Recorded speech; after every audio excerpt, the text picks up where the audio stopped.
à tous et bienvenue dans cette nouvelle vidéo dans laquelle je me suis transformée en monstre avec une bouche géante. J'ai pris énormément de plaisir à faire ce make-up mais il m'a donné pas mal de fil à retordre parce qu'il m'a quand même fallu beaucoup de travail pour arriver au résultat voulu. Donc pour la première étape, j'ai créé la prothèse en mélangeant du latex liquide avec de la farine pour lui donner plus de consistance et j'en ai appliqué tout autour de la bouche de mon face cast. C'était la première fois que je réalisais une prothèse avec cette technique, donc avec du recul, je constate que mon mélange n'était peut-être pas assez pâteux, mais j'ai rattrapé le coup par après en y incorporant de l'ouate. Pour ce qui est des dents, je les ai sculptées dans du plastique polymorphe. Je vous avais déjà montré comment vous en servir dans une précédente vidéo, donc je ne vous le remontre pas, mais franchement c'est pas très compliqué, faut juste se munir de beaucoup de patience. Je dispose donc les dents une à une sur mon mélange et recouvre également le dessus pour les maintenir en place, et je termine en appliquant de l'ouate par-dessus et en lissant le tout avec du latex liquide. Pour la prothèse de la mâchoire du bas, j'ai utilisé une surface plane sur laquelle j'ai construit une sorte de structure à l'aide d'ouate et de latex et je suis ensuite venue planter les dents dedans pour qu'elles tiennent bien en place. J'ai attendu ensuite une nuit pour que le tout sèche avant de passer à l'application. Et donc une fois que vos prothèses sont finies, elles devraient normalement ressembler à ceci.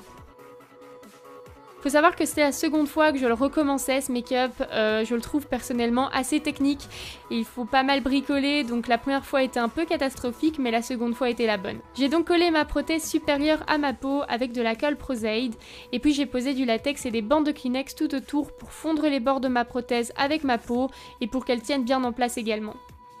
J'ai répété exactement le même procédé pour la prothèse inférieure en n'hésitant pas à mettre plusieurs couches de latex et de Kleenex pour m'assurer que rien ne bouge et que les bords soient le plus fondus possible avec ma peau. J'en profite pour vous dire que vous ne devez surtout pas hésiter à me rejoindre sur mes réseaux sociaux, sur Snapchat, Instagram, Twitter. Voilà, vous êtes les bienvenus, plus on est de fous, plus on rit. Pour ce qui est du raccord entre mes deux prothèses, en fait je les ai faites à base de gélatine. Donc je vous ai pas filmé ça mais c'est vraiment pas compliqué. En fait j'ai juste creusé un petit canal dans un bloc de plastiline et j'ai coulé de la gélatine dedans. J'avais également au préalable tenté de faire des raccords avec du silicone mais l'effet était vraiment moins joli. Pareil avec de la wax et puis ce sont des solutions qui sont très coûteuses quand on les compare avec de la gélatine. Donc franchement je trouve que c'était la meilleure solution. En plus elle est super souple donc elle suivait bien les mouvements de mon cou. J'ai ensuite utilisé mon fond de teint habituel que je ne vais pas vous recommander pour ce genre de make-up parce qu'il s'est oxydé sur ma prothèse en la rendant toute orange, mais j'ai réussi à rattraper le coup par après. Avec cette crème de body painting de chez NYX, je remplis les bords intérieurs de la bouche et puis j'utilise une couleur rougeâtre de ma palette de Supracolor de chez Kryolan pour la fondre dans le noir. Ensuite, j'ai quasiment utilisé uniquement ma palette à alcool Skin Illustrator pour texturiser et colorer toute la prothèse. Donc j'ai commencé par les dents en leur donnant une couleur jaunâtre et puis je suis passée à la mâchoire. Je ne pourrais pas vous dire quelle teinte de la palette j'ai utilisé à quel endroit de mon visage parce que j'ai vraiment fait un mélange entre tout plein de teintes différentes à chaque fois. Mais le but ici c'est vraiment de donner le plus de détails de couleurs possible aux prothèses. Ça va amener beaucoup plus de réalisme et de dimension. J'ai utilisé plusieurs types de pinceaux et une éponge à barbe également pour donner plus de texture. Entre chaque dent et au niveau du dessus des dents, j'ai appliqué du fard à alcool noir.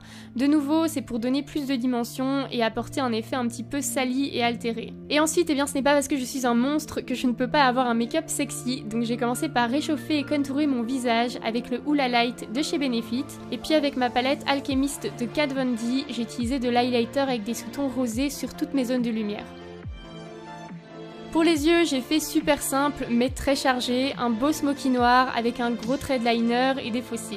Et le meilleur pour la fin, j'utilise tout d'abord ce faux sang coagulé de chez Kryolan au niveau du dessus de mes dents. Et enfin, je passe au faux sang normal.